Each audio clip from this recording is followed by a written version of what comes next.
What's up everyone, Gids here for another Summoners War Chronicles video, and today we are going to check out my account again because we have just reached 500k power. So I've uploaded recently my 480k progress, and now we're gonna check out what changed from that to this one. Okay, so let's go. Starting off with my Summoner. Again, Summoner, there's not much changes here with the Summoner. I think I only upgraded the Wind Weapon to 6-star. Reason why I started with the wind weapon first instead of the fire or light one, since they're supposed to be better for PvP, is because I wanted to get the extra gem slot, because my wind weapon previously was just 2 slotted with just blue and green slot, which is bad because you actually want the red slot, because red is the more important gem, and then the blue, and then the green. Okay, I want to do the same thing for water, but the problem is we still don't have any good drops from Steel Dungeon. We need to get the shields to upgrade the White Shadow Castle weapons. So yeah, these are the stats. These are the stats for everything right here. And Dark Weapon right now is my strongest with crit damage, with a lot of crit damage and attack. So looks good, but you know, the stats are not looking pretty good for Kina though. It's all over the place except for evasion. I don't know why my stats were focused on evasion. We don't even really use it that much, no? And then this is my trinket. Again, trinket, you want to focus your best gems on your trinket. So this one, I got lucky with the 10% combine with triple purple and was able to make a legend red gem right here that gives monster attack plus 10%. So this is actually huge. And again, you want everything, or you want your best gems on the trinket, because trinket will apply all the effects 100%, or all the stats 100% to everyone, while your weapons will only apply 25% if they are not equipped. But if they are equipped, they're going to apply 100% of the stats. So always go for the trinket first, and then next go for your most active weapon.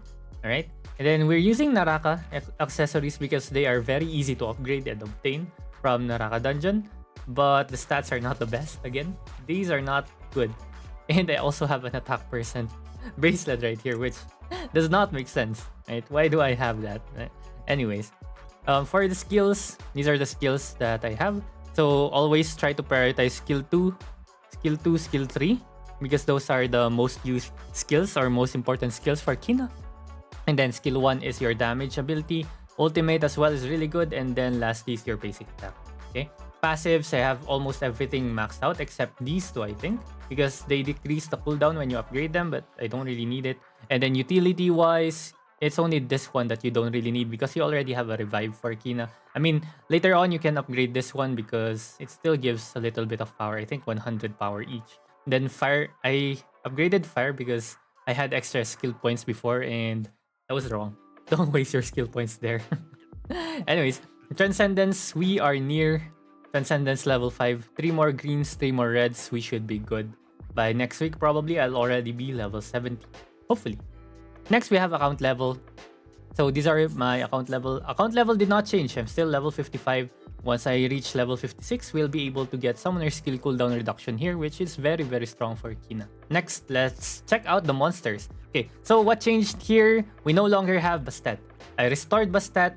I fed all the Bastet shards to Sekhmet right here. So if you look at restore, yeah, 160 shards over here. And all the extra shards from Bastet, I used it for monster exchange. So I really have no Bastet anymore since I was not really using her as much as before anyway, right? So she was able to carry me through the early game, and we are thankful for that, but late game, there's not much use for her anymore. But let's go over the monsters that I mainly use. These 3, right? Galleon, Acteon, and Espino. Those are my 3 main monsters. I also use these 3 for my challenge arena. Galleon here, again, if you ask me for rune advice, I only know Rage Blade as the correct rune set for anything.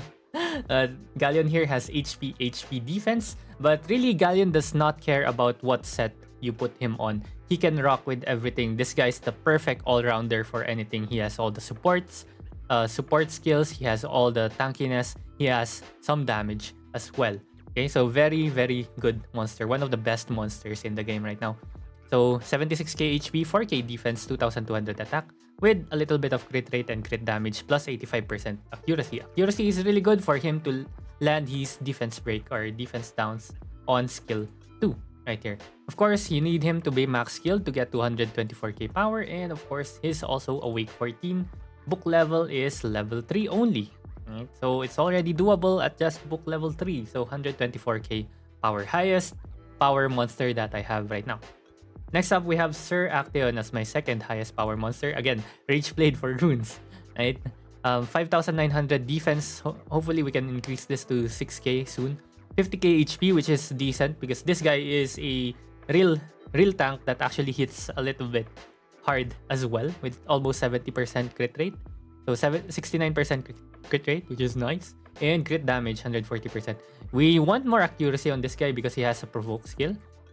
He has the provoke skill on skill 2, but sometimes he misses it. So yeah, it's really good to get him on more accuracy. But these are the stats, right? Defense, defense, defense, and a lot of HP and defense substats. Crit rate and crit damage as well. You want more accuracy, ideally, but I mean, what can you do, right? Also have a lot of FX stones and books that are on crit rate because he does not really have a lot of crit rate. And if you want him to deal more consistent damage, then go for more crit rates, right? Lastly, we have Espino right here. Espino, one of my best DPS monsters that's on an HP rune right now. Okay, attack is 5,000 HP, 48k, 92% crit rate. Sometimes he does not crit, which is bad, but 196% crit damage. So damage definitely went down when we put on an HP rune on slot 6, but right now he's on attack, and HP. So if we get this to crit damage slot 4 as well, crit damage will for sure go higher, but right now this is the best rune set that I can give him. A lot of HP percent substats again because in higher level PvP, survivability is key. If your monster just dies right away, then there's not much for them to do.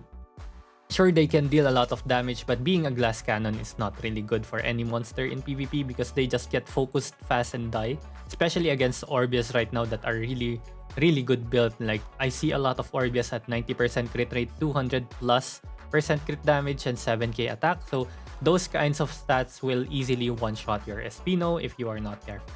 Okay, this guy is awake 14. This guy is also awake 14. So those are the monster stats that we have. Book level for Sir Acteon is book level 3, and for Espino it's also book level 3. Again, I think I was able to get awake 14 for Sir Acteon through exchange pieces. So if you are looking for any particular monsters that you want to upgrade, monster pieces is actually a good way to do it, especially if you have a lot of extra shards that you don't really use. I used all my Bastet shards, extra Bastet shards. So that's how I was able to exchange a lot of my monsters. Alright. Some other places where you can get power is for your dress room. Okay, this is my closet right now, outfit effect. Okay, and then activated effects. So these are all the stats that we have. So if you look at the outfit effects, almost all the blue ones I was already able to craft, the green one as well. Starting to work on the purple and legendary ones. Do not buy do not buy this set from Trial of Ascension because actually I should have reached 500k much earlier if I was able to upgrade my Power of Ascension, but I got trapped into buying this costume. Don't buy this costume from Trial of Ascension unless you have already upgraded most of your Trial of Ascension or Power of Ascension powers, right? So which is this one that we're going to look at next, right? Summon power right now is 89% for me, almost level 20ing everything, and then immemorial power is 87%. So these are the only two that you actually need to focus on. Alchemy power is fine if you have extra currency, and celestial power I actually have mine on water, right? So we have damage, monster damage dealt to water, and summoner damage dealt to water. This one I misread. I thought this was the monster damage dealt to water. That's why it's level 10. But it's actually supposed to be this one. So don't make that mistake as well. This is really good because of the water meta right now in Brawl. Right? Alright, so I think that's mostly it. So next focus is to strengthen my water chimera right here. Theor is super good for PvP, and the other one that I'm working on is the Fire Chimera, Rakan. So really building a full bruiser team for Brawl Arena because Brawl right now really is just focused on using a lot of tank monsters, right? Tank monsters will usually win you most of your fights tank monsters or bruiser monsters that has a lot of HP and damage as well built into their kits. Anyways, for future references, equipments will be something that I need to work on as soon as I get enough sky stones to upgrade and create other equipments. I'm planning to actually use White Shadow Castle for my accessories to get that extra HP if we get all the good stats that we can get from it. And monster wise, I think I already said my plan. I don't plan on building anything else yet. Probably PvE, we have Wahi that's being built up right here for PvE, but that's pretty much it for me. Right, so if this video helps you guys build your accounts and progress to 500k, then leave a like, subscribe if you haven't yet, and leave down your thoughts and messages in the comments below. Although I will not be able to respond for the next few days because I'm on a trip right now. Probably right now already. But anyways, thank you very much for watching. See you again next time. Bye-bye.